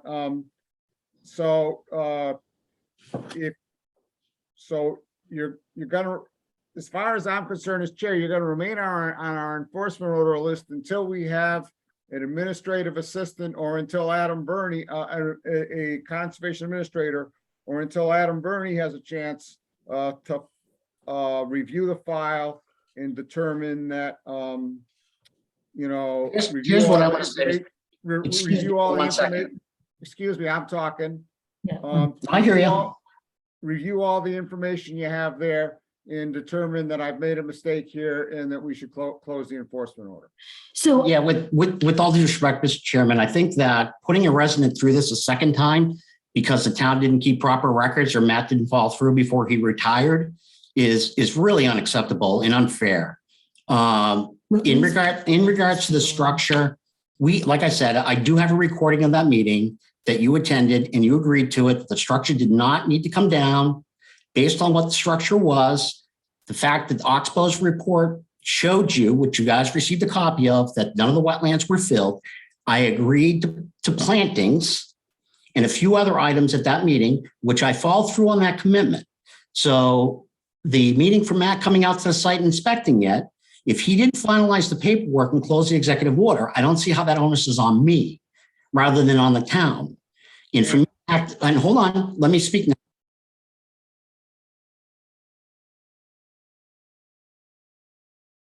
Where'd he go?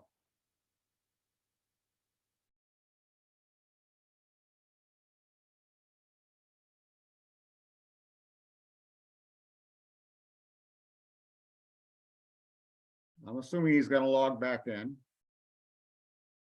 Does anyone else have any comment on this enforcement, or does anyone remember us closing it out?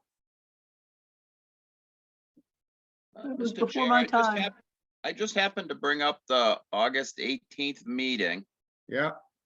And the minutes state Robert Gallione came to the commission to discuss alternatives for proposed remediation. Matt Morrow noted that the delineation he saw in the field was accurate and there was no wetland filled. Matt Morrow noted the tree removed was not within the 30-foot. Matt Morrow and DPW to tour the site with the homeowner subsequent to the meeting to determine options of cleanup and remedial action.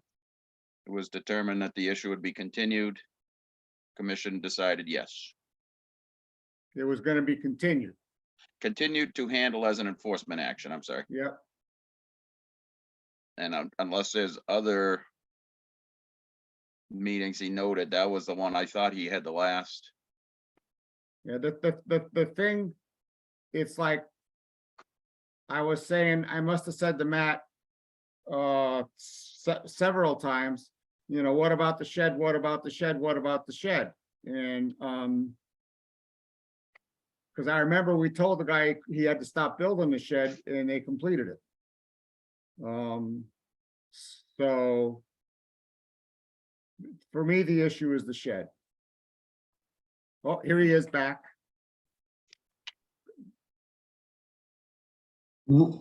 Sorry about that. It appears Go my wife ahead, put the plug on me.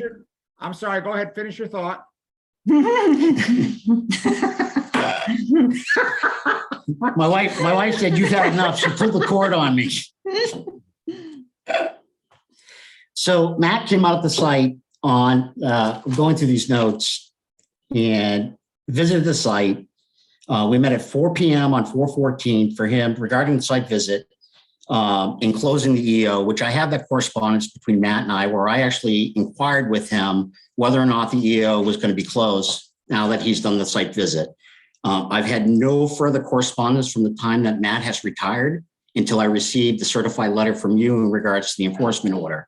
So, and I realize this is going back some time and a lot of things have probably been forgotten or overlooked.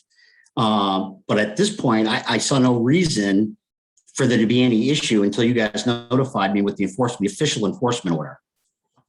I also point out that according to the enforcement order, you know, I have 30 days. I had 30 days to respond, which is why I'm coming and appearing in front of the board tonight. Being concerned that if I didn't appear at tonight's meeting, that I'd be in violation of not responding within the 30 days, considering something wasn't followed through on in the past. The same thing with the enforcement order. The findings on the enforcement order aren't accurate based on the previous meetings. The restoration plan was provided. So yeah, when I got this enforcement order, I was kind of scratching my head saying, what's going on here? So obviously there needs to be more due diligence done here, and I apologize if for the errors that are made, because obviously some errors have been made, because there's some stuff included in the enforcement errors that orders that have already been addressed. I will refer this back to Adam Bernie to follow up, and either he'll follow up or he'll let you know that it's going to have to wait till we get to a new administrator, but we're not going to be doing anything about this enforcement order or any of our other enforcement orders either until we get an administrator. So just help us understand, because we spent a lot of money on this. And it was our understanding that this was closed and done, and that we had done everything that we needed to do. And that's what we're told. So I guess it's concerning to us when we were told it's all set and we have that in an email. And now we're hearing months later that it's not. So can you help us understand this, please? All I can tell you is that I've been asking every month or every meeting, we have this list of enforcement orders on our agenda. We you know, once we open an enforcement order, it stays on our agenda until, you know, we either direct Matt to close them, you know, just, you know, in discussion, or sometimes we actually take a vote to take and close the enforcement orders. And 23 Cove Road's been on our list continuously. Every meeting, you look at every agenda going back, you know, since a long time ago, for months now. And every month I ask Matt, well, where are we? Every month I ask Matt, well, where are we with that shed? And he never had an answer for me. I'm sure if you reach out to him, you know, he'll tell you. Well, that kind of conflicts though with the meeting that my wife and I attended on the 18th, because at that meeting it was discussed and it was determined it wasn't a shed, it was a greenhouse, in that there was no damage done to the surrounding property, in that the wetlands were not filled in, which is on the recording of that meeting, so that the issue of it whether or not being a shed or a greenhouse should no longer be an issue. That was resolved on the 18th. Now, what was left in regards to the executive order was the commitments that I made to this board based on the restoration plan that I provided and that the board approved, that I would fall through on my commitments in planting additional bushes and shrubbery and whatnot. Picking up some of the debris that was a concern, which I did. Confirming that there was not a stone wall, which there isn't, and that it was actually a tree that was down, in removing that tree. All of that was resolved on the 18th. My commitment was to go back and plant these shrubs. Now, like I said, I do have email correspondence, which I saved for the board, so that you can get a copy of it and read it yourself. Communication between Matt and myself, where I've made several attempts prior to him retiring, questioning whether or not when the EO was going to be closed, and if there was any additional requirements on my part that I needed to provide to him to get this closed. And he said, it is not a problem. I will discuss with the board and take care of it. So going back to April, I believe he retired in May. Going back to April, as of the end of April, the time that I met with Matt in April, it was my understanding he was going to communicate to the board that the EO should be closed because I fall through on my commitments. So I think there is a huge disconnect between the time that Matt, it's been almost 7 months, and this is the first correspondence I've gotten from the board to say, hey, what's going on? How come you didn't do this? I'm not sure who, I know Matt was on his way out and he probably had tons of stuff he had to get done before he retired. And that might be why I didn't attend any of the meetings, so I can't back up what you're saying in regards to, you've asked Matt, but when my wife and I attended that 18th meeting, it was clear during that meeting that the whole shed issue was not an issue, that it was a greenhouse. We also provided the Oxbow report, and Matt conveyed it to the board that night exactly what the situation was. And what we agreed to, based on the restoration plan that I presented to the board that night, is that I would put in additional plantings and remove the brush that there was a concern about, which I did. So now I guess what I'm understanding from what you're saying, Mr. Chairman, is you're saying until we hire somebody to replace Matt, we can't close this. But it was our understanding that this should have been closed back in April. Or it was closed. That's what we were told.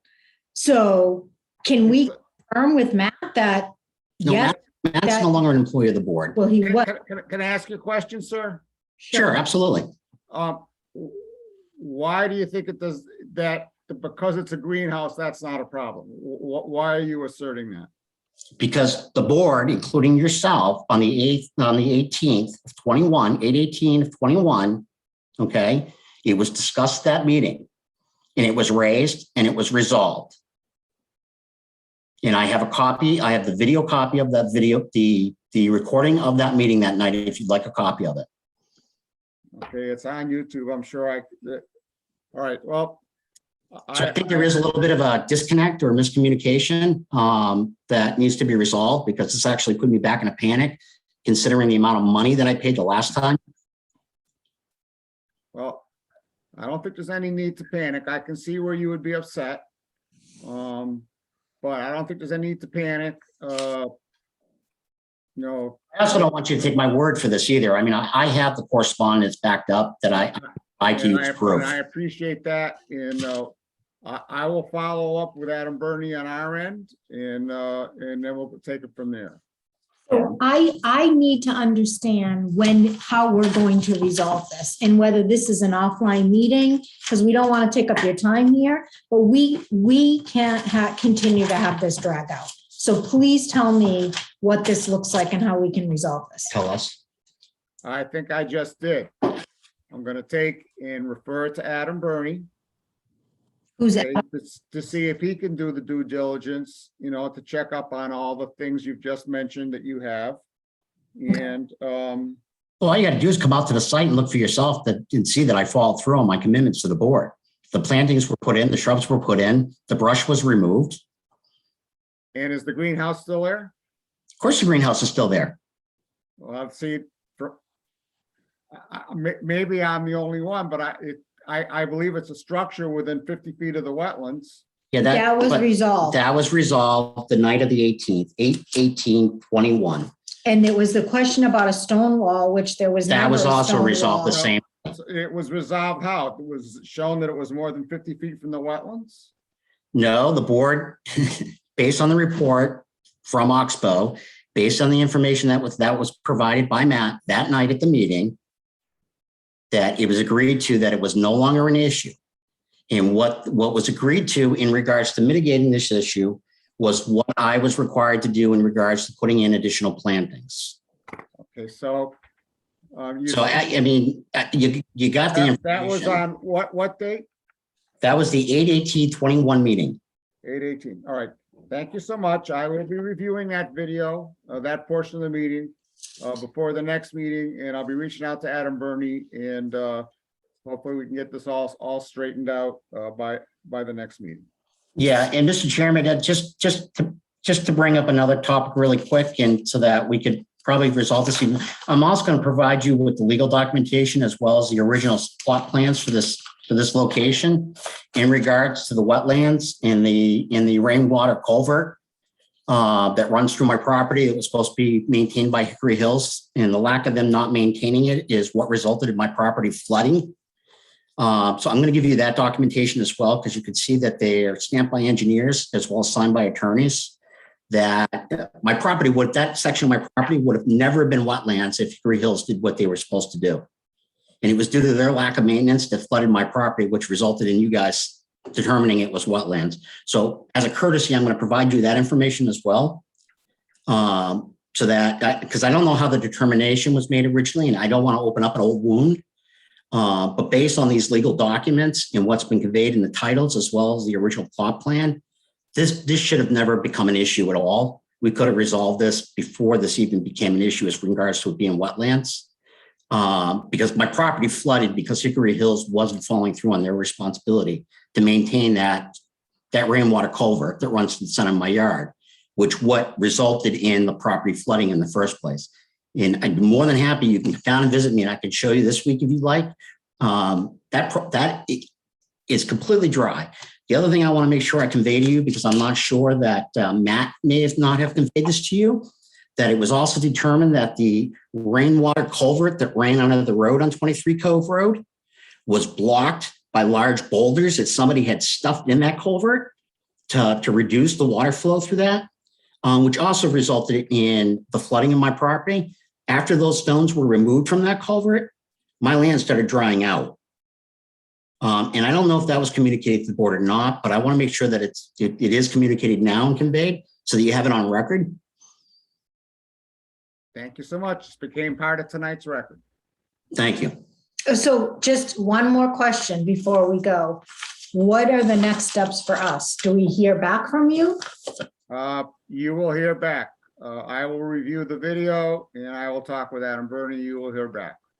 Okay, so are we required to respond to this letter, this enforcement order based on the timelines in this letter, or will you have your You have responded. You came tonight and you responded. Okay. Good. Thank you. To hear from you. Thank you.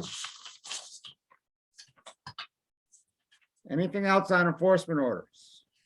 We have no agent, no administrator, so I don't see how we can do anything on any of these enforcement orders. Open space, Howard Street driveway. I haven't yet talked to Bill Bernard about what he can do to help us. Timber sales, I hear they're from Fran McNamara that they're going great guns pulling lumber out of the back of Hollis Road. Conservation land improvements at the last meeting. I reported that Nadia had said she had made a purchase order to Mackey's for 1,900 something bucks. I was wrong. When I actually opened the purchase order, it was only for $300. We've already spent, we will have spent by the end of the day tomorrow, $1,250 for materials to repair that bridge that we voted on at the last meeting. And we don't have a purchase order to pay for them. I mean, at the moment, it's not a problem yet, but it will be a problem when Mackey's figures out, you know, that we haven't allocated the money. So I'm looking for a motion tonight to approve a purchase order of $2,000 to Mackey's, so that we have money available there for materials to make repairs to our bridges, to finish installing our signs, and to possibly putting up our gates. Richard Bursch. Mr. Chair, then you'd have to forgive me. I don't remember at the last meeting. Did we approve the use of funds for the bridge? We did. So it doesn't need another motion. It just needs the proper amount to be issued? Yeah, we need, well, because when we approved that, we were working under the assurance from Nadia that there was an existing purchase order for 1,900 and something bucks that would fund the money we approved. But I assumed that it was there because I saw the purchase order come in, and I never opened and I saved it to my, you know, to my G drive, but I never opened it to look at it. And when I opened it to look at it, because I was going to send it up into to the accounting office over at Mackey's to say, oh, here, this is job 3. You know, and there's this much money in it, and there was only 300 bucks. Well, we need more money than that. And given that the fact that the bridge is already, I mean, I think the last time we estimated, or we guesstimated it'd be $1,000 bucks. Well, it looks like right now it's $1,250 bucks. I'm asking for us to approve a purchase order tonight at $2,000. But you know, like if people want to go make a motion, a lesser amount, I suppose we could do that. But that's what I'm asking. I make a motion, we approve a $2,000 purchase order for the use of fixing the bridge on the Cowdrey. Thank you so much, Richard. Do we have a second? Second, Richard. All right, roll call vote. Rich Bursch. Aye. Katie Childs. Aye. Mike LaRouche. Aye. Mary Wilson. Aye. Rich Tremblay. Aye. Aye for myself. Also, I think you might have seen the email from Adam Burney that the attorney for Sean Kelly's estate came in and said that the septic system on the property, he's the fellow who left his entire estate at Hickory Hills to the Conservation Commission. But the house failed Title V. So they're going to have to come in, obviously, and redo the septic system, and that's going to delay the sale. And it's going to delay the, transfer of the estate to us. So I expect sometime or other, we're going to see an RDA or an NOI for Sean Kelly's old place, for a new septic system. Committee reports.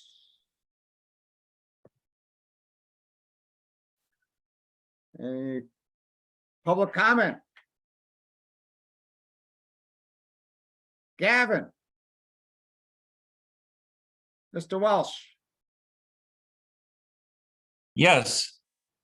So you say you want to volunteer. How is it that you want to volunteer?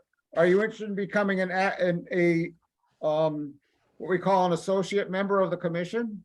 Yes, I am. Oh, you are? Yeah. Excellent. So that's an informal position. It's not a real thing. I can't give you any town email address, but what we do is people who are associate members, they attend the meetings when they can. They're free to participate in the discussion up to when we vote. And your immediate predecessor, Mr. Tremblay, used to actually come on the site visits and started taking. So tell us a little bit about yourself, Stan. Well, I've always been kind of an avid environmentalist, and I'm involved with I've been working with Mass Audubon on land acquisition, and I'm interested in getting them involved in this part of the state because I know they don't do very much around here, but I'm kind of interested. I'm a member of this thing called the Turn Society there. It's when you die, your estate goes to them and they can use it on whatever you want them to use it on. So I've requested that they spend my estate on land acquisition, but I don't want it just anywhere. I'd like to be able to choose where they do it. I'd like to find out about what's going on in that area with Mass Audubon in this part of the world. So. That sounds like a great background. And are you interested in helping put up signs and stuff? Definitely. I mean, I'm not the strongest guy in the world, but I don't mind. Excellent. Well, welcome aboard. Thank you. Any other public comment? If somebody's got their speaker way up, so we're getting reverberation.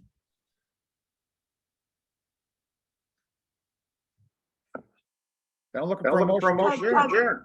1 second, I have a question. Go ahead. I apologize. I know your name's not Gavin. It's Gavin, I'm gonna mute you. It's Sam. Sam, I'm sorry, Sam, I'm gonna mute you. Go ahead, Mary, I think that'll stop it.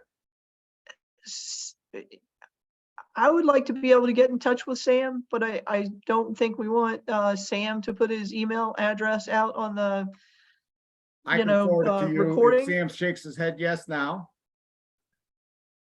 Okay, great. His contact information. So Sam, thank you for being a willing volunteer. I'll, forward as there are opportunities for trail projects and whatnot that I'm aware of, I'll forward those to you. And, if you're available to help out with any of them, we're always grateful for a few extra hands.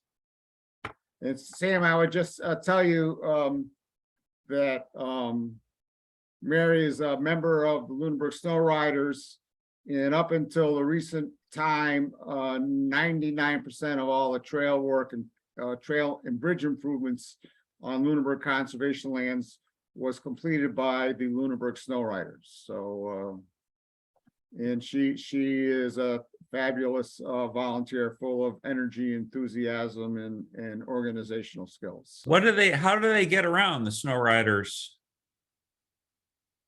In the winter, hopefully if there's snow, they get around on snowmobiles. Okay, got it. I've never ridden a snowmobile. I'd love to try it. Okay. Well, if we get some snow, we can fix that for you. All right. Okay, thank you. All right, I'm looking for a motion to adjourn. So moved. Second. Okay, motion by Mary, seconded by Katie. Roll call, Rich. Aye. Katie, Aye. Mike, Aye. Mary, Aye. Richard, Aye. and I for myself. Good night, everyone. So Richard, where are you now? Oh, I'm still in Las Vegas. Unfortunately, I good for fly you. home for a month and on Tuesday, so. Okay, well, you enjoy yourself out there, and thank you so much for participating remotely. Oh, no problem. Great job. Hey, any update on a new administrator? Not a word. They interviewed people last week on Thursday, I'm told, and I'm told that they made someone an offer and she's thinking about it. Thinking about it. Okay.